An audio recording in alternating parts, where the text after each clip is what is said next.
자, 우리가 지난번에 공부한 것은 사도 요한이 자기가 자신에 대해서 얘기를 하면서 예수의 환난과 나라와 참음에 동참하는 자다. 우리가 이 세 가지 영역, 그리스도의 환난, 그리스도의 나라, 그리스도의 참음, 이 세 개에 동참하는 것이 우리 성도에게는 이게 필수 사항이지 선택의 사항이 아닙니다. 우리가 하나님의 나라에 속한 자면 환난과 참음 속의 고난은 그 결과이기 때문에 그런 일이 전혀 없다. 너무 잘 먹고 잘 살고 긍정적 사고방식에서 말하는 것처럼 그냥 오직 그냥 잘 되기만 한다. 그건 뭔가 이상한 겁니다. 세상과 그리스도는 원수 관계죠. 그래서 하나님의 복음의 시작은 창세기 3장 15절에 말씀하신 것처럼 내가 너와 여자와 원수가 되게 하고 너의 후손과 여자의 후손도 원수가 되게 하리니 이렇게 시작하는 것이죠. 하나님께 속하지 않은 그것을 원수라고 하고 그 원수에 대하여 복음을 은혜로 주시고 은혜로 주신 복음을 받아들이면 영생과 구원에 이르고 그 은혜로 주신 복음을 받아들이지 않으면 심판이 있다. 이것이 복음의 성격입니다. 복음의 성격은 그냥 우리가 믿으면 구원받는다만 있다고 생각하면 참 곤란합니다. 구원은 양날의 검과 같아서 한쪽 날은 천국, 한쪽 날은 지옥. 이것이 이 복음과 구원이라는 칼에 한번 휘둘러질 때 동시에 일어나는 사건입니다. 자, 그런 의미에서 우리가 이걸 한번 다시 살펴봅니다. 자, 그래서 환난은 대개 어떤 것들을 말하느냐? 추방, 투옥, 가난, 중상, 폭력, 법적인 결박, 모든 위험, 학대, 착취, 배척. 이거 중에 우리가 그냥 견딜만 하다고 싶은 게 어디 있습니까? 하나도 없습니다. 그러나 내게 주신 은혜로 주신 하나님이 복음을, 하나님 나라의 복음, 예수 그리스도의 복음, 성도의 나라로 주신 그 복음은, 천국 복음은 이 모든 것을 당한다 하더라도 결코 버릴 수 없다는 확고한 의지적 결단이 있어야만 되는 겁니다. 참음은 성경이 말하는 곧 인내를 말하는데 이 인내는 하나님 앞에 의롭다 여기심을 받는 자들이 갖추어야 될 기본 덕목입니다. 해도 되고 안 되는 되는 그런 것이 아닙니다. 그래서 우리가 그리스도 안에서 겪을 일들은 우리는 악의 나라에 살고 있는 하나님 나라의 제사장들로서 짐승의 나라에 진노를 퍼붓고 이 세상 나라를 영원히 우리 주와 그 그리스도의 나라로 교체하실 만왕의 왕을 기다리고 있다. 많은 고난을 겪어야 하나님의 나라에 들어갈 것이다. 이것이 성경 전체가 우리에게 말씀하시는 이유예요. 그렇기 때문에 우리를 나라와 제사장으로 삼으실 그 그리스도의 재림을 대망할 수밖에 없는 이유입니다. 그래서 1장 10절을 보면 주의 날에 내가 성령에 감동하여 내 뒤에서 나는 나팔 소리 같은 큰 음성을 들으니 주의 날에 이거 해석을 잘해야 됩니다. 우리는 이 주의 날을 썬데이라고 지금 생각해요. 모두 다. 해석도 다 그렇게 합니다. 주의 날에 요한이 예배드리다가 하나님이 오라 그래서 왔다 이렇게 말합니다. 그러나 그 주의 날에 주는 큐리어스 그리스도를 말하는 것이 아닙니다. 다시 말하면 명사로서의 예수님 메시아를 가리키는 말을 하는 것이 아니라 원어를 보면 이것은 형용사적인 큐리아케라는 단어를 쓰고 있습니다.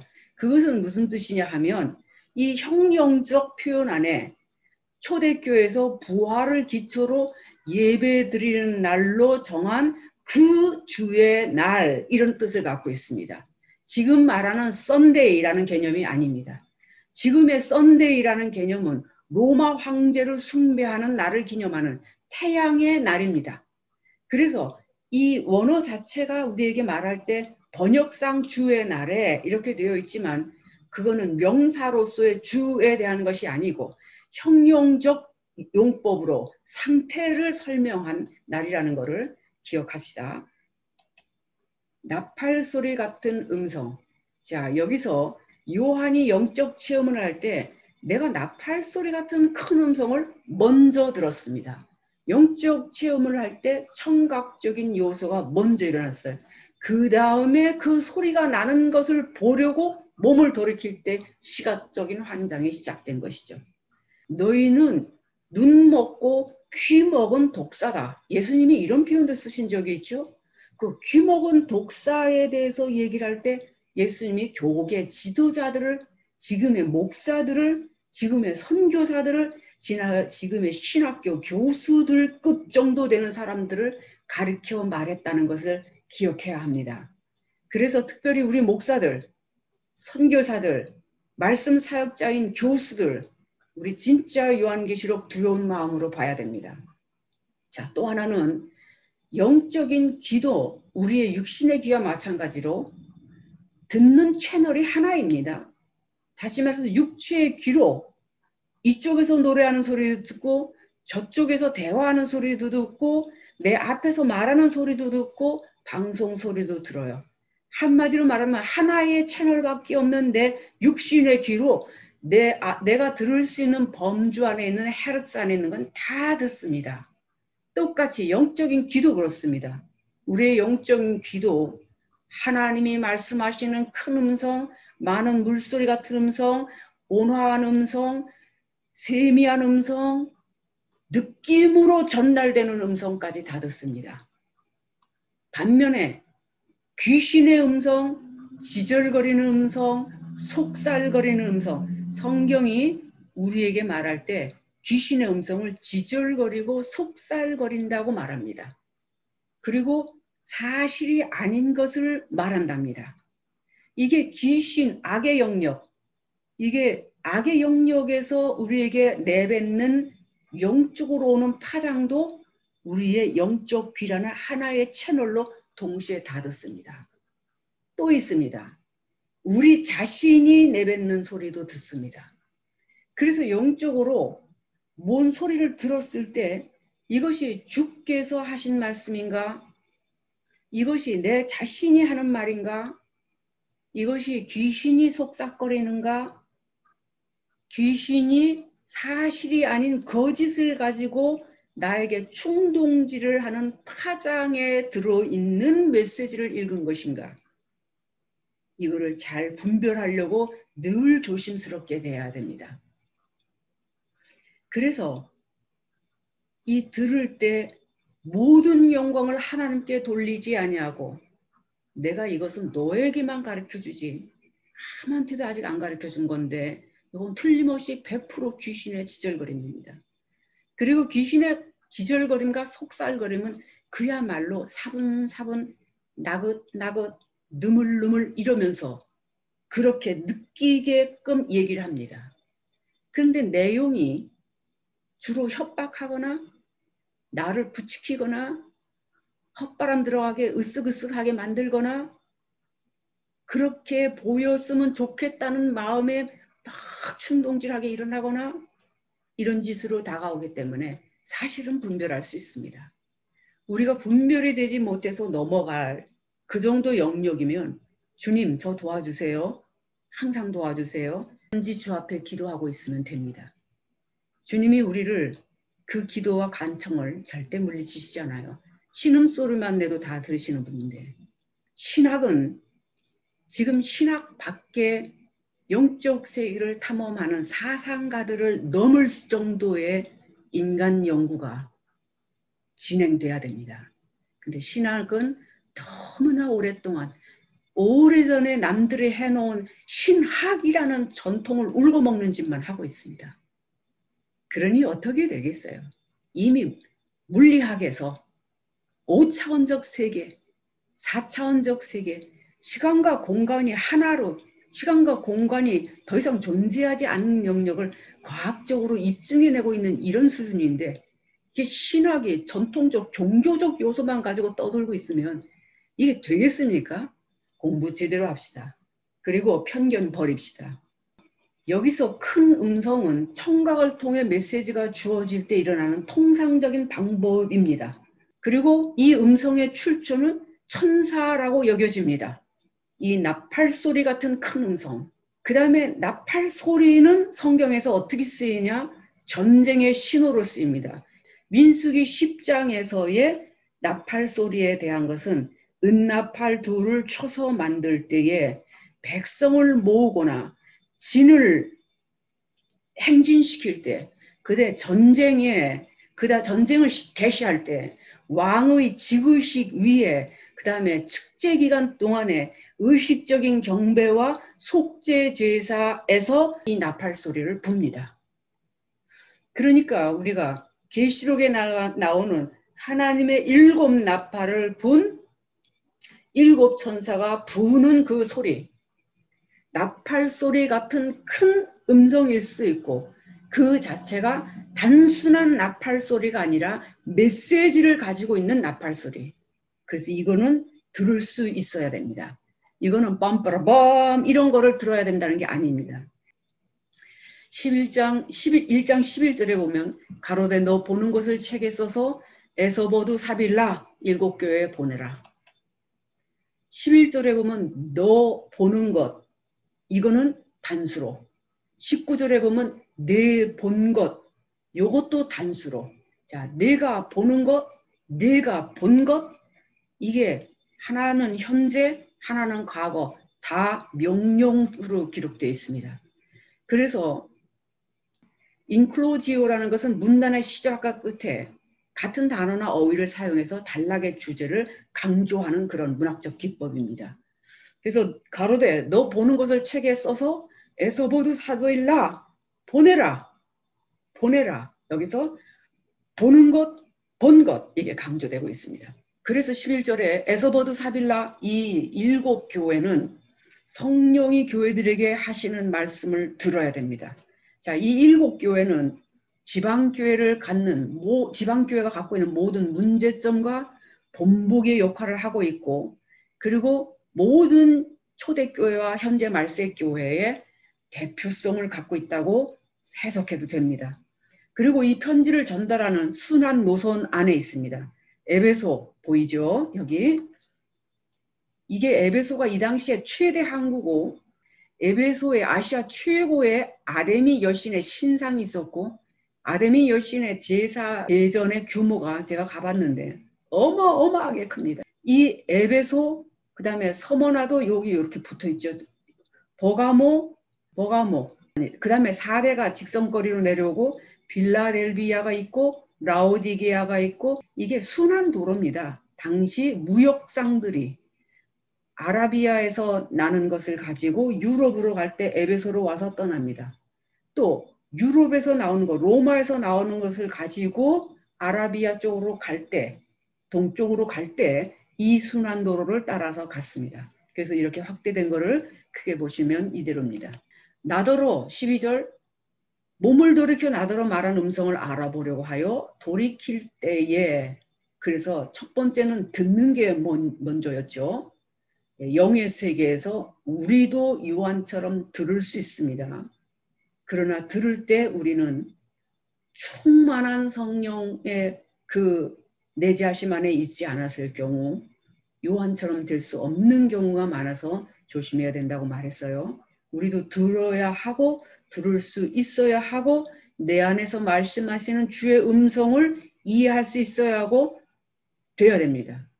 그러면 어떻게 하면 되느냐? 가장 좋은 방법은 하나님의 임재 연습이라는 로렌스 형제가 쓴 책을 읽어보시면 제가 설명하는 것보다 훨씬 낫습니다. 듣는 훈련도 해야 됩니다. 목소리가 익숙해지도록. 어린아이가 엄마를 보지 못해도 목소리에 익숙해지면 자기 엄마를 구분할 수 있습니다. 똑같습니다. 7 금토 촛대를 보았다. 여기 촛대가 아닙니다. 등대입니다. 금등대 이렇게 7개의 관이 있고 중간에 하나의 기둥 안에 이렇게 감람류를 양쪽에서 부어서 이렇게 7 관으로 이렇게 넘쳐나게 만드는 그 등대를 얘기합니다. 촛대라는 말은 간들간들한 느낌을 주기 때문에 이건 번역이 아예 바뀌어야 됩니다. 나더러 말한 음성을 알아보려고 하여 돌이킬 때에, 이게 돌이킬 때에는 자, 음성이 들렸기 때문에 말씀하시는 분을 뵙고자 몸을 돌이켰죠. 그뿐 아닙니다. 몸을 돌이켰을 뿐만이 아니라 여기에는 하나님께서 이곳을 보여주시는, 요한계시록 전체를 보여주시는 교회의 전환점, 다시 말해서 세상 역사의 종결점까지 가는 조감도 전체의 하나님의 계획을 보여주는 환상이 시작되는 의미이기도 합니다. 그래서 그가 처음 본 것은 그분이 아닙니다. 7 금등대부터 봤습니다. 7 금등대는 하나님의 교회를 상징한다고 얘기되어 있죠. 이게 등잔이 설치되어 있는 등대를 얘기하는 겁니다. 스가랴서 4장 2절, 계시록 11장에서 확대되면 이렇게 7 순금 등대를 스가랴도 환상 중에 보았고, 그 다음에 요한도 계속해서 환상 중에 이거를 보고 있습니다. 등대 사이에 인자 같은 이가 발에 끌린 옷을 입고 가슴에 금띠를 띠고, 이 등대 사이에 인자 같은 이 인자 같은 이는 그는 등대 사이에 계셔요. 다시 말해서 교회가 겪고 있는 시련과 박해가 있는 현장에 우리와 함께 지금 계신다는 겁니다. 그리고 그는 인자 같은 이라고 하는 그리스도를 보았어요. 오른손에 7뼈를 쥐고 있었고 7 금등대를 다니시고 계십니다. 그래서 등대 사이에 계시며, 이것은 우리가 적은 믿음을 가지고도 이 믿음을 지키기 위하여 당연히 로마의 가치관을 버리고 바벨론의 문화를 버리고 로마의 종교를 버리고 애굽의 풍습과 가나안의 풍속을 버려버리고 살고자 결단할 때에 다가 피할 수 없는 이 시련과 박해의 삶의 현장 안에 그가 계시는 것을 얘기합니다. 이 영화롭게 묘사된 그가 인자 같은 일을 보았죠. 이제 인자 같은 일을 묘사하는 7단계를 이제 보십시다. 우리가 진짜 예수를 믿는 사람으로서 잘 알아야 되는 거는 우리 주님을 잘 알아야 돼요. 자, 첫째, 그리스도의 신성을 나타내는, 인자의 신성을 나타내는 영화롭게 묘사된 첫 번째, 발에 끌리는 옷과 금띠를 띄었어요. 발까지 닿는 이 긴 옷이 구약에서 7번 언급된 가운데 6번이 대제사장의 의복을 가리킵니다. 다시 말해서 계시록 15장 6절에는 제사장 이미지가 없는 표현도 있기 때문에 이것은 그리스도를 영화롭게 묘사한 표시로서 주님을 나타내는 것이라고 볼 수 있겠습니다. 그 머리와 털의 희기가 흰 양털 같고 눈 같으며 그의 눈은 불꽃 같고, 이게 이제 머리 부분 전체에 대한 얘기죠. 두 번째, 그의 영화로운 모습이 흰 머리와 머리칼입니다. 1장 14절에 보면 계시록 구약에서 하나님을 묘사할 때 사용한 것으로 성부와 성자 간의 통일성을 더 깊이 강조하기 위해서 희다라는 부분이 표현되어 있습니다. 옛적부터 항상 계신 이라고 언급한 다니엘서 7장 9절에 그 옷은 희기가 눈 같고 그의 머리털은 깨끗한 양의 털 같고, 그래서 고대 문화에서 흰 머리털은 존엄성과 오랜 세월 경험에서 우러나온 축적된 지혜를 가리키기도 했다는 것을 볼 때 예수님의 영화로운 모습 가운데 하나, 그는 모든 세기와 인류의 총 역사를 통틀어 가장 위대한 지혜를 가지고 계신 이렇게 볼 수도 있습니다. 세 번째로 불꽃 같은 눈, 이 불꽃 같은 눈을 다니엘서 10장 6절에 다니엘은 그 눈이 횃불 같다고 표현한 것이 있습니다. 저는 사람의 눈이 횃불 같은 사람을 딱 한 명 봤습니다. 사모님이신데 지금도 살아계십니다. 누군지는 밝힐 수 없고, 그리고 그분의 남편도 횃불같이 빛난다는 느낌이 없어요. 사모님은 뭐 눈이 워낙 커서 횃불 같은 느낌이 들었고, 호랑이 눈 같았고, 남편 되시는 목사님은 횃불 같다는 느낌은 없었는데 그 눈에서 우리 독립선언서에 나오는 안광이 지배를 철하고, 이 표현을 제가 그 눈을 보고 알았습니다. 사람의 속을 꿰뚫고 지나가는 빛을 가진 눈을 저는 그 목사님한테서 처음 봤습니다. 아, 사람이 이럴 수가 있구나. 그런 걸 제가 알았습니다. 그래서 이 불꽃 같은 눈은 계시록 19장 12절에서 만왕의 왕, 왕중 왕이신 그리스도의 파루시아, 강림하실 때 다시 언급되는데, 인간의 모든 상태를 꿰뚫어보는 신적 통찰력을 묘사하는 것이고, 자기에게 불순종하는 사람들에 대해 알고 계시는 하나님의 준엄한 심판을 말할 때, 그리고 계시록 2장 18절에 거짓 선지자 이세벨이 일으키는 신흥 종교가 교회 안에 일어날 때, 다시 말해서 교회 안에 누룩이 일으키는 거짓 종교가, 거짓 교회가 일어나고 있을 때 창궐하고 있는 것을 다루지 못하고 있는 두아디라 교회를 지적하실 때 불꽃 같은 눈, 이렇게 말씀하셨죠. 자, 그 다음에 불꽃 같은 눈을 또 한 번 보십시다. 이건 신약 성경에도 7번 나옵니다.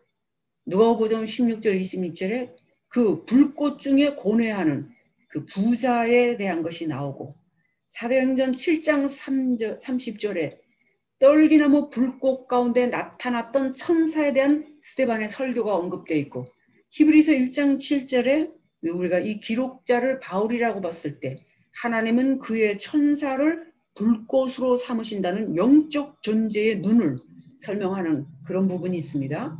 계시록에서도 눈이 불꽃 같은 인자에 대한 언급이 3번이나 나옵니다. 데살로니가 후서 1장 중에 주께서 불꽃 중에, 이건 불꽃 그러면 파르르 떠는 불꽃, 뭐 불꽃놀이 같은 그런 게 아니고, 이건 어마어마한 불을 얘기하는 겁니다. 네 번째로 풀무에 단련한 빛난 주석 같은 발. 자, 이 주석 같은 발 할 때 이거는 우리가 거의 금강석 혹은 청동, 금강석은 다이아몬드를 얘기하죠. 이게 우리가 단순히 말하는 동, 구리만을 얘기하는 것은 아닙니다. 이게 얼마나 빛나든지 다니엘서 10장 6절에 그의 팔과 발은 빛난 녹과 같고, 에스겔서 1장 7절은 그들의 발바닥이 빛난 구리 같은, 여기는 스랍과 그룹에 대한 얘기를 할 때 이렇게 말씀하셨습니다.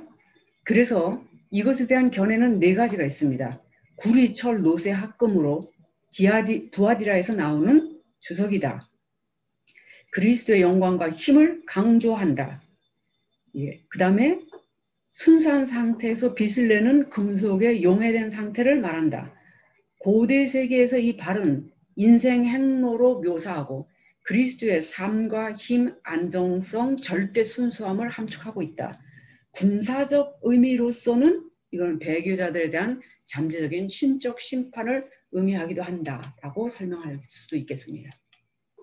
많은 물소리 같은 것. 이 많은 물소리 같으며 전능자의 음성과도 같은 생물들의 날갯소리, 많은 물소리 같은 여호와의 음성, 많은 물소리 같은 하늘에서 나는 음성, 많은 물소리 같은 허다한 물의 음성, 큰 뇌성과도 같다. 이게 다 같은데 표현은 이거 이상 할 수 없다, 그 말씀이죠. 하나님의 두려운 음성, 곧 전능자의 권능과 힘을 상징하고, 그가 말씀하시는 것은 나팔 같은 큰 음성인데 그 음성을 묘사하는 것은 많은 물소리 같다. 같은 뜻을 말합니다. 자, 그 다음에 많은 물소리 같은 그 음성에 대해서 또 우리가 살펴볼 수 있는 것은 계시록 8장 10절 11절 14장 7절 16장 4절 5절 심판 때 하나님께서 마시는 물을 주신다는 언급이 있고, 구속받은 자들은 마실 수 있는 생명의 물을 받고, 어린 양이 그의 성도들을 생명수 샘으로 인도하시고, 이는 보좌 가운데 계신 어린 양이 저희의 목자가 되사 생명수 샘으로 인도하시고, 하나님께서 저희 눈에서 모든 눈물을 씻어 주실 것이며, 하나님은 목마른 자에게 값없이 생명수 샘물을 주시고, 그리고 주는 알파와 오메가여 처음과 나중이며 내가 생명수 샘물로 목마른 자에게 값없이 줄 것이고 생명수의 강이 보좌로부터 흘러나오고 이 생명수의 강이 하나님과 및 어린 양의 보좌로부터 흘러나온다. 이 생명수의 강이 흘러나가는 흐르는 모습을 많은 물소리와 같다고 얘기하고 이 생명수의 강은 곧 하나님의 생명이 흘러 들어가는 모습이죠. 이 하나님의 생명이 흘러 들어가는 모습을 표현한다면 이것을 조금만 더 연관시키자면 이것은 곧 하나님의 호흡의 나타나심. 우리가 호흡이 나온다 할 때 하나님 안에서의 생명이 나오는 것이죠. 우리도 우리의 호흡이 안에서 밖으로 나올 때 우리가 음성이 나옵니다. 그러니까 우리가 하는 말은 곧 우리의 호흡입니다. 똑같이 하나님의 보좌 밑에서부터 흘러나오는 이 생명수의 물은 그리스도가 말씀하실 때 나타난 현상과 똑같고 그리스도 안에서 나오는 그 말씀은 곧 그리스도의 생명이요. 예수님이 주께서 하신 말씀은 내가 곧 영이요 생명이라고 하셨으니 그의 호흡 곧 그의 영이 나오신 것이고 그의 생명이 나오신 것입니다. 그래서 우리가 많은 물소리를 생각할 때에 이 많은 물로 표현되어 있는 것은 두 가지입니다. 열국 바다로 표현되어 있는 이 세상의 잡다한 소리들. 또 하나는 생명의 강을 표현하고 있는 생명수의 샘. 이 두 가지로 구분해서 두 가지의 큰 물에 대한 얘기가 여기 계시록에 있는데 이 두 가지 중에서 여기서 그리스도의 영화로운 모습을 묘사할 때 모습은 생명수의 샘이라고 하는 생명의 강이 무섭게 넘쳐 흐르는 그 장면을 생각하시면서 이해하면 됩니다. 자, 그 오른손에 7뼈도 있고 그 입에서 좌우에 날선검이 나오고 그 얼굴은 해가 힘있게 비추는 것 같더라. 그래서 6번째로 영화로운 그리스도의 오른손에 7별이 있다. 오른손은 능력과 권세의 상징이고 그것을 가지고 있다라는 표현을 쓰고 있으며 그의 손에는 완전한 통제력을 갖고 있다는 것이죠.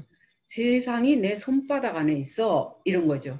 우주가 내 손바닥 안에 있어 이런 말입니다. 여기서 별이라고 사용된 것은 신약의 약 24회 사회된 그 원어와 똑같은데 옷이 계시록에만 14번 쓰여 있는데 거의 다 천사, 아포스톨로스, 보내심을 받은 자 이렇게 쓰인 것과 같습니다. 그래서 어떤 때는 학자들의 말하는 인류의 운명을 결정시킬 수 있는 세력, 뭐 보통 신들을 말할 때도 이런 식으로 쓴다. 그러나 우리가 다니엘서 7장에 볼 때 하늘의 네 바람, 큰 바다로 몰려 불기 위해서 기다리고 있는 하늘의 사방에 서 있는 네 바람, 네 천사를 말하는 건데 이것이 이제 인류의 전쟁을 멸망의 전쟁을 끌어들일 것이냐 말 것이냐를 결정하는 자들인데 이런 천사들을 얘기를 할 때 이것이 아스테르라고 할 수 있다. 그런 말입니다. 자, 입에서 나오는 검, 좌우의 날선 검, 헬라어로는 저렇게 쓰였고요. 이 7별에 대한 보호보다는 입에서 나오는 검은 보호보다는 통제 의미가 더 강합니다. 이사야서 11장 4절에 보면 11장 2절 이하에 여호와의 영이 임할 이새의 뿌리 또는 한 가지는 그의 입의 막대기로 세상을 쳐요. 그의 입술의 기운으로 악인을 죽여요. 다시 말해서 그리스도는 그의 입에서 나오는 검, 곧 그의 말씀, 그 말씀을 가지고 사법적 권한을 우주적으로 실행하실 겁니다. 내 말이 너희의 모든 행실과 너희 입에서 나오는 말을 심판할 것이다. 내가 한 그 말이 그때 너희를 심판하실 것이다. 예수님이 그런 말씀을 종종 하셨죠. 그래서 이 검이란 단어는 이제 이 계시록에 이렇게 보시는 대로 등장하고 있고 다른 곳에서는 누가복음 2장 25절에만 요 롬파이어라는 헬라어가 등장합니다. 그러니까 로마 시대에 썼던 로마인들이 마카이라라고 하는 거는 짧은 검, 이 성경에 지금 나오는 롬파이어가 아닙니다. 그래서 이것을 조금 더 보면 이 칼은 심판의 칼을 가리키면서 이 칼이 메시아의 입에서 나오는 심판을 선포하는 상황을 묘사하며 결론을 가지고 결과가 있기 때문에 심판의 행위로 이어지는 것이죠. 그래서 데살로니가 후서 2장 8절에 재림하실 그리스도는 불법한 자 곧 멸망의 아들을 그 입의 기운으로 멸망시킵니다. 이 입의 기운이라고 말씀하신 것, 제가 지금 설명한 것, 그 입의 기운은 그 입에서 나오시는 호흡, 그 입에서 나오시는 호흡을 우리는 그 입에서 나오신 말씀이라고 하고, 그 말씀이라고 하는 것을 지금 이 7번째로 그 입에 나오는 검, 이렇게 표현하는 겁니다. 그냥 말씀 검이는 이건 사법적 집행 능력이 없는 것 같잖아요. 그러나 그 입에서 나오는 검, 그럴 때는 검은 치려고 나오는 것이죠. 그래서 심판에 대한 묵시적 상징이 이 입 혹은 검, 여기에 표현되어 있는 것입니다. 그래서 그 입에서 나오시는 그리스도의 말씀을 하나님의 말씀이라고 하고, 계시록 19장 13절에는 또 이름 쓴 것이 하나 있는데 그 이름은 하나님의 말씀이라 이렇게 표현되어 있습니다. 그래서 계시적을 그림책에서 그림 본 것만 가지고 머리를 쓰면 안 됩니다. 그런 상상력만 갖고 이해할 수 있는 것들이 아닙니다. 그래서 말씀을 이해할 때는 반드시 우리가 호흡과 생명을 같이 연상하면서 이해해야 되고, 그것은 하나님 자신 내부로부터 나오는 것이고, 그래서 말씀은 곧 영이요 생명이며 기록된 주의 말씀은 곧 하나님의 영입니다. 그래서 영적 결과라는 것은 곧 말씀의 결과이기 때문에 우리가 하나님의 말씀에 내 믿음을 합한다는 것은, 다른 말로 말하면 우리가 하나님의 성령에 내 안에서 말씀하시는 것에 순종하고 의지적인 결단을 붙여 하나님의 내 안에서 말씀하시는 자의 그 말씀에 내가 믿음을 합하여 그대로 살을 때 이 뜻이 되는 겁니다. 그러면 결과가 어떻게 되냐? 하나님이 약속하신 것은 그 사람이 하나님의 의를 이루는 삶이 되는 거예요. 그런 사람은 무엇이든지 구하라. 내 말이 너희에게 있고 너희가 내 안에 거하면 무엇이든지 구하라. 내가 다 시행하리라. 이 말씀이 너무나 된다. 몇십이다. 바라봄의 법칙 뭐 이러고 막 떠드는, 그렇게 해갖고는 큰일 납니다. 이 말씀은 그렇게 말하는 것들이 아닙니다. 자, 8번째로 해처럼 빛나는 얼굴. 무시하시한 모습이죠. 저도 해처럼 빛나는 얼굴을 딱 한 번 봤습니다. 제가 신학교 졸업할 때 같이 졸업한 전도사님 한 분이 졸업하자마자 40일 금식을 했고, 40일 금식한 후 처음으로 이제 동기생들하고 같이 한번 만나는 자리에 제가 갔는데 깜짝 놀랐습니다. 얼굴에 진짜 광채가 났습니다. 모세가 여호와와 대화를 나눈 결과로 그 얼굴에 광채가 났습니다. 사람이 쳐다볼 수 없던. 마태복음 17장의 변화산에서 나타났던 세 인물의 얼굴에 해같이 빛나고 옷이 빛같이 휘어졌다. 시편 84편 11절에 여호와는 해와 방패시라. 이사야서 60장 19절에 여호와는 내게 영원한 빛이시라. 자, 이것은 영광의 주님, 심판의 주님에 대한 강조죠. 내가 볼 때 그가 발 앞에 엎드려져 죽은 자가 같이 되매 그가 오른손을 내게 얹고 가라사대 두려워 말라. 나는 처음이요 나중이라. 곧 산자라. 내가 전에 죽었었노라. 볼지어다 이제 세세토록 살아있어 사망과 음부의 열쇠를 가졌노니. 자, 그리스도의 신성, 그의 인격을 목도한, 말로 들은 게 아니라 목도한 요한의 반응이 어떻게 됩니까? 그냥 그 앞에 엎드려져서 죽은 자 같이 됩니다. 두려움이 극도로 이릅니다. 만약에 예수님이 어떤 특정인에게 영적으로 나타나셨다 한다면 볼 수 있습니다. 저는 볼 수 있다고 봐요. 왜냐하면 하나님의 형상을 직접 볼 자는 없지만 예수님이 그 등이 되시고 그 등 속의 빛은 하나님이시기 때문에 예수님이 육체로 오셨을 때 그는 곧 하나님이셨기 때문에 그의 육신으로 부활하신 몸으로 우리에게 계시돼서 나타나실 수 있다고 봅니다. 그러나 그때 예수님이 자신의 영광을 완전히 거의 다 가리고 나타나지 않으면 인간은 죽습니다. 하나님을 보고 살 자는 없습니다. 그래서 어떤 사람은 예수님을 너무 부드러운 분으로 봤고 그리고 예수님의 눈만 봤는데 온 세계를 다 집어넣어 부족함이 없는 그런 넓고 거룩하고 평온한 것을 봤다. 뭐 완전한 사랑을 그 눈에서 파도치는 것을 봤다. 뭐 저는 그런 분들의 그 환상을 다 받아들입니다. 그거 일부러 부인할 필요 없어요. 내가 못했다고 부인할 필요 없죠. 뭐 부러워하는 건 괜찮지만. 그러나 조심할 것은 그것이 다가 아니라는 거죠. 제대로 하나님을 예수님을 신성으로 만나면 일단 죽은 자같이 뻗어버립니다. 아브라함도 그랬습니다. 하나님이 아브라함 횃불 가운데 계시하셨을 때 아브라함이 죽은 자처럼 엎드려져 버렸습니다. 다니엘도 마찬가지죠. 심지어 아브라함은 어떻게 되었었냐 하면 자기가 잠자는 중에 환상을 보는 줄 알았어요. 다니엘은 죽은 자같이 되어서 일어나지를 못했습니다. 몇 날 며칠을. 두려움에 벌벌 떨었습니다.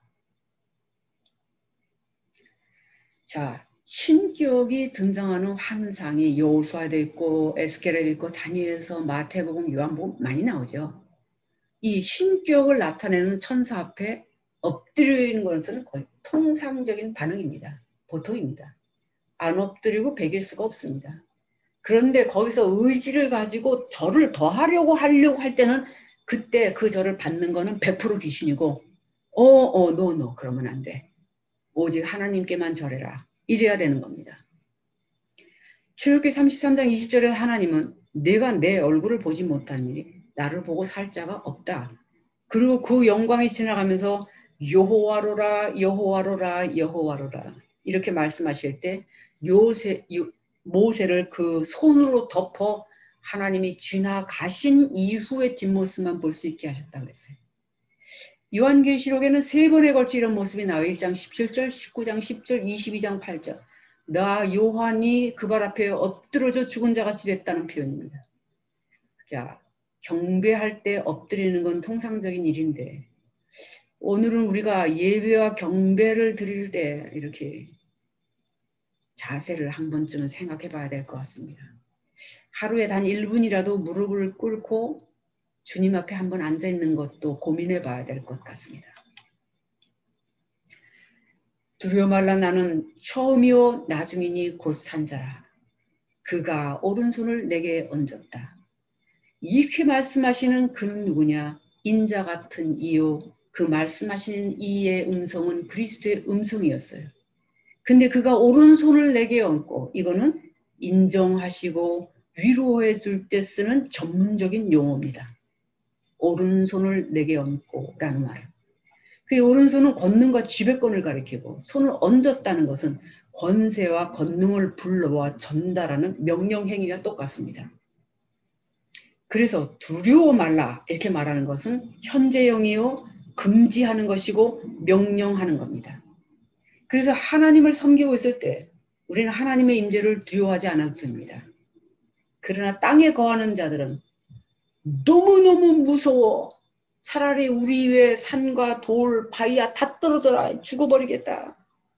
진노하시는 이 낫에서 우리를 가려워라. 벌벌 떨고 죽으려고 발버둥을 칩니다. 얼마나 무서운지. 자, 그리고 1장 17절에서 18절 두려워 말라 나는 무엇이다. 이거를 이게 신학에서는 에고 에이미라고 말하는데 이 헬라어로 에고 에이미라고 말하는 것은 나는 무엇이다. 이것을 말하는데 요한복음에만 7번이 나옵니다. 이것을 우리가 신학적인 용어로 그리스도의 자기 선언이라고 얘기합니다. 나는 누구누구이다. 나는 스스로 있는 자이다. 에고 에이미 이겁니다. 그러니까 하나님이 자신을 설명하실 때 모세에게 나타나셔서 나는 스스로 있는 자이다 말할 때 그거를 헬라어로 번역하면 에고 에이미 이 뜻이 됩니다. 그래서 이 에고 에이미라고 말하는 자기 선언은 요한복음에 나오는 이 7번이 생명의 떡, 세상의 빛, 나는 문이다, 선한 목자다, 부활이다, 생명이다, 길이요 진리요 생명이다, 나는 참 포도나무다, 이렇게 말씀하신 이거는 요한복음, 요한서신들, 요한계시록 저자가 같은 요한입니다. 그러니까 요한은 다른 사도들하고는 조금 다르게 아마 그에게 계시가 열린 것은 사도 바울이 구약의 토라를 완전히 열어 육신으로 세상에 오신 아브라함과 다윗의 자손 예수 그리스도가 우리의 메시아요 그리스도라는 것을 토라 구약으로 증명했다면 요한은 정말로 자기가 눈으로 보고 자기의 사촌이면서 동시에 사촌 예 그렇죠. 동시에 요한은 예수님의 사도요 가장 어린 제자였던 그 사람으로 예수님이 친히 자신에게 한 모든 말을 아포스톨로스 회당과 회당산에 전달하는 공문서를 맡긴 자로 세워주었던 바로 그 요한인데 바울과 비교해 봤을 때 사도 요한은 더 바울보다도 어쩌면 더 계시가 열린 자가 아니었겠나 이렇게 생각합니다. 생각해보기도 합니다. 이거는 관점에 따라 다르게 표현할 수도 있는 거니까. 그래서 에고에미라는 신학적인 표현 방법이 있다. 나는 스스로 있는 자니라. 이것을 헬라어로 이렇게 말한다고 알고 계시면 도움이 될 것 같습니다. 자, 요한계시록에도 이 에고에미가 나오는데 이게 요한복음의 용례와 평형입니다. 나는 알파와 오메가다. 나는 처음과 나중이야. 나는 다윗의 뿌리요 자손이며 나는 사람의 뜻과 마음을 살피는 자요. 나는 전능한 자라. 이렇게 되어 있습니다. 제가 여기서 전능한 자에 대해서는 좀 빠졌는데 다윗의 뿌리요 자손이니 할 때 이 뿌리는 다윗이 그에게서 났고 그 말이 되고 자손은 내가 다윗의 혈통을 따라왔고 이 말이 됩니다. 그래서 뿌리와 자손 이 두 개가 다 하나는 다윗이 나에게서 났고 또 하나는 내가 혈통으로 다윗에게서 났고 이런 표시됩니다. 그래서 처음과 나중, 마지막이란 것은 계시록의 시작 부분인 1장과 계시록의 끝 부분인 22장에서 발견되는 동일한 패턴입니다. 이제 계시록에서 가장 어려운 부분 중에 하나가 뭐냐면 계시록을 우리에게 기록된 말씀으로 주실 때 그 받은 계시의 시점이 영원이라는 시간입니다. 이것이 가장 이해하기 어려운 부분입니다. 이것이 역사 안에서 시간의 어느 초점을 가지고 얘기하면 세대주의자들이 요한계시록 해석한 것처럼 많은 이단들이 그렇게 하는 것처럼 디스펜세이셔널리즘 무슨 일 사건 다음에 무슨 일이 있고 그 다음에 몇 년 후에 뭐가 있고 몇 달 후에 뭐가 있고 무슨 사건 다음에 뭐가 있고 이렇게 나가는 것이 그렇게 큰 문제가 되지 않습니다. 그러나 바로 계시록에서 가장 강력하게 전달하고 있는 하나님의 시간은 우리의 역사적 시간으로 표현할 수 없는 절대 시간이기 때문에 이 절대적 개념으로서의 시간을 하나님은 항상 현재 곧 영원이라고 얘기하십니다. 그런데 문제는 우리에게 문제는 뭐냐? 계시록의 모든 계시가 항상 현재 안에 계시는 하나님이 바로 자신의 시간대에 사도 요한을 끌어올려 바로 항상 현재에 계시는 하나님과 동일한 시간의 개념인 영원의 시간적 차원과 상태 안에서 인류 역사의 조감도를 보여주셨다는 사실이에요. 이것이 너무나도 어려운 겁니다. 많은 분들이 이거를 생각하지 않고 사건을 가지고 뭐 언제다, 첫 번째다, 두 번째다 자꾸 이렇게 말하는 거는 제가 볼 때는 조금 부족해 보입니다. 그것이 잘못됐다고 말하기보다는 너무 신학이 발전하지 못한다는 생각이 들어요. 신학은 그거를 넘어서는 발전을 해야 됩니다. 그것을 넘어서는 발전을 하려면 제가 유튜브 할 때 유튜브에 그리스도 밖에 있는 인간의 실존을 연구하는 사상가들과 물리학을 연구하는 이 물리학자들이 이 학자들이 연구하는 영역인 시간과 공간이 시간이 없다. 시간은 존재하지 않는다. 시간은 항상 평행이다. 라고 말하는 이런 개념들을 여기 갖고 들어와야 됩니다. 아니면 신학교 안에 그것만을 연구하는 전문 학과가 있어야 됩니다. 제가 볼 때 사상가 중에서는 켄 윌버가 가장 대단하다고 봐요. 에카르트 톨리도 있지만 에카르트 톨리는 상태적인 걸 설명하는 그 일부분이라고 저는 생각되고 켄 윌버는 무경계라는 책을 볼 때 아마 이론적 영원성에 관한 개념을 실존적으로 설명한 것 중에 가장 뛰어나지 않는가 그런 생각이 듭니다. 이렇게 말했다고 뭐 2단, 3단, 뉴에이지 이렇게 떠드는 인간들은 무식해서 그런 겁니다. 공식적으로 나를 공격하면 저는 그 사람 절대 그냥 두지 않습니다. 내 명예를 훼손한 거기 때문에 가만두지 않을 겁니다. 자, 주님이 지금 자신을 말씀하실 때 전에 죽었었고 그리고 지금은 살아있고 그리고 영원히 살아있다. 에고 에이미 나는 살아있다. 이겁니다. 에고 에이미 나는 스스로 있는 자다. 지금 이렇게 말씀하시는 이 부분 안에 주님이 나는 영원한 자다. 이 뜻입니다. 그럼 우리는 주 안에 있어요. 그럼 우리의 영이 가지고 있는 본질은 뭡니까? 영원한 존재입니다. 소멸되지 않습니다.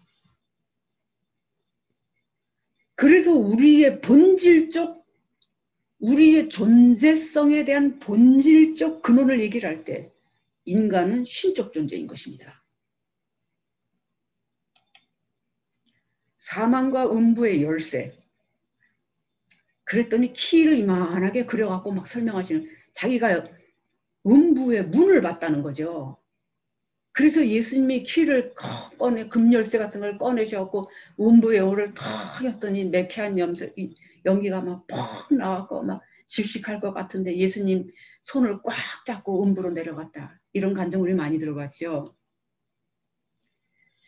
뭐 그거를 우리에게 가시화시켜서 시각화시키려면 그렇게 설명할 수도 있다고 생각합니다.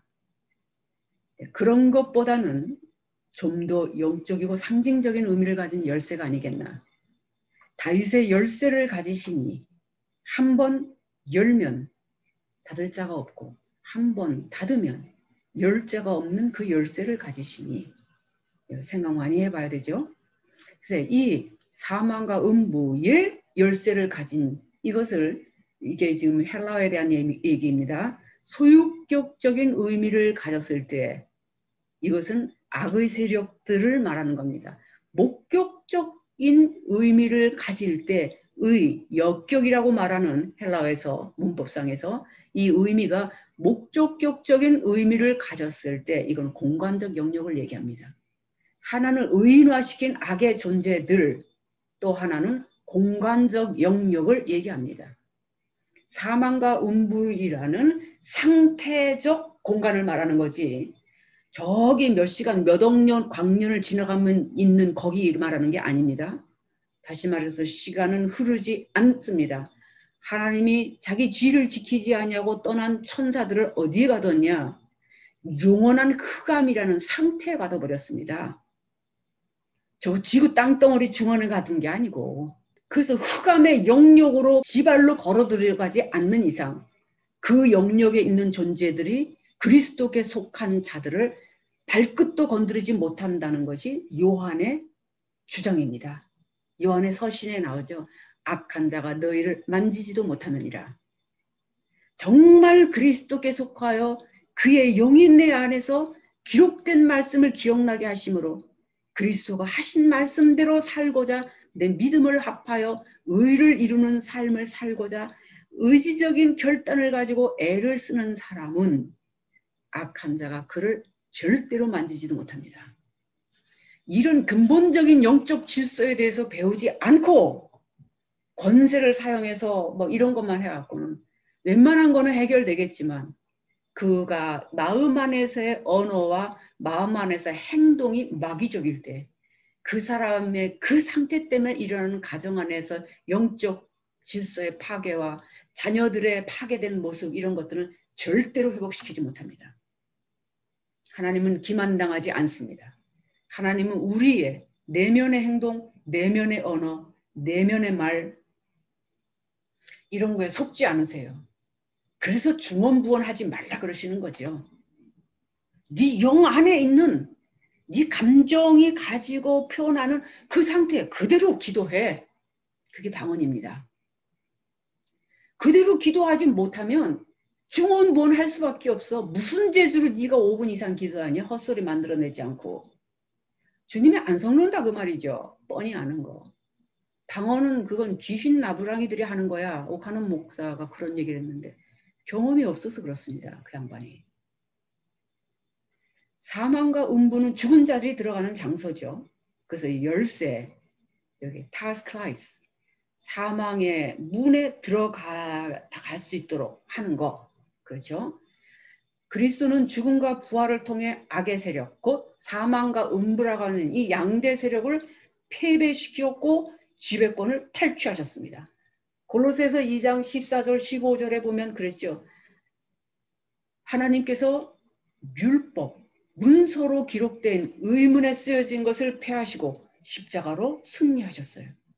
율법대로 정죄되는 당함으로써 사망의 종노릇하여 사망을 두려워하여 일생의 종노릇하고 벌벌 떨고 사는 그 인간들을 해방시킬 때 그가 그의 죽음을 통하여 그의 부활을 통하여 그렇게 하셨다. 이렇게 말씀하십니다.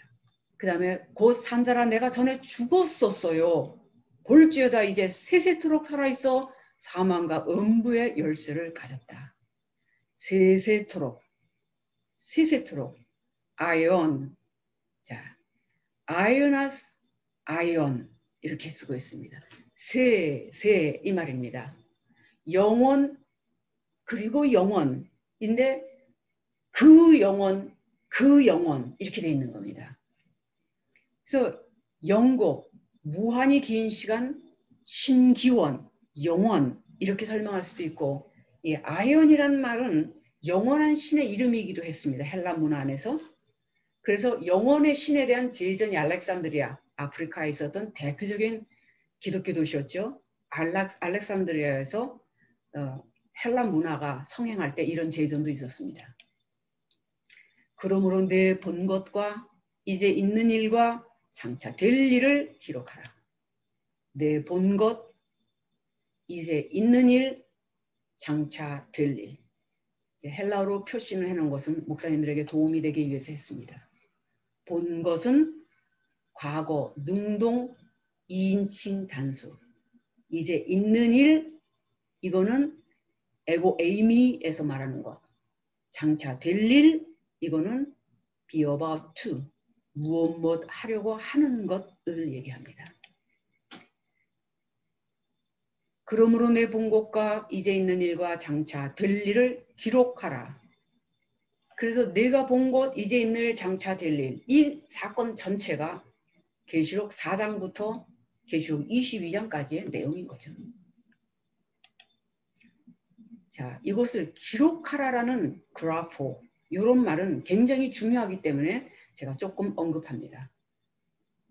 이 70인역에서도 이 그라포라는 단어를 히브리어 본래의 뜻은 카타, 쓰다라는 단어의 역어로 헬라어로 쓰이는데 대제사장이 예배 시에 쓰는 관, 제사 드릴 때 쓰는 관에 인을 새길 때 인을 새기는 것 이것이 그라프입니다.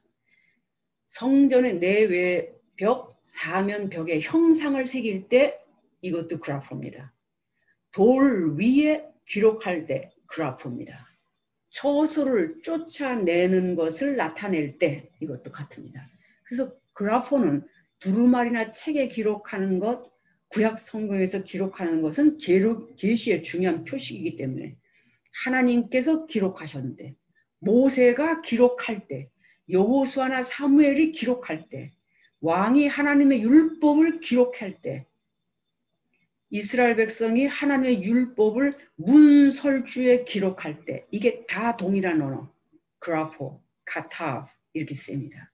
기록된 율법을 나타내는 단어이거나 율법적이거나 종교적으로 기록된 것에 절대적 유효성을 나타낼 때 쓰는 단어가 카타브입니다. 네 본 곳은 네 오른손의 일곱 별의 비밀과 일곱 금촛대라. 일곱 별은 일곱 교회의 사자요 일곱 촛대는 일곱 교회니라. 자, 일곱 별은 이거는 신비죠. 일곱 별은 천사들, 앙겔로스들입니다. 일곱 교회 사자라고 할 때 천사들을 얘기합니다. 사자. 그런데 그 뜻은 일곱 교회의 사자요. 그리고 일곱 촛대는 일곱 교회니라 라고 말씀하신 이 내용이 비밀이라는 거죠. 이 비밀은 미스테리언. 이것은 비밀이다. 미스테리란 말이에요. 그래서 그리스도와 그의 비밀을 계시받는 교회들 자체가 신비인 것입니다. 이게 가시적 교회, 물리적 교회를 얘기하는 것이 아닙니다. 성경이 말하는 교회는 불가시적 존재를 말합니다.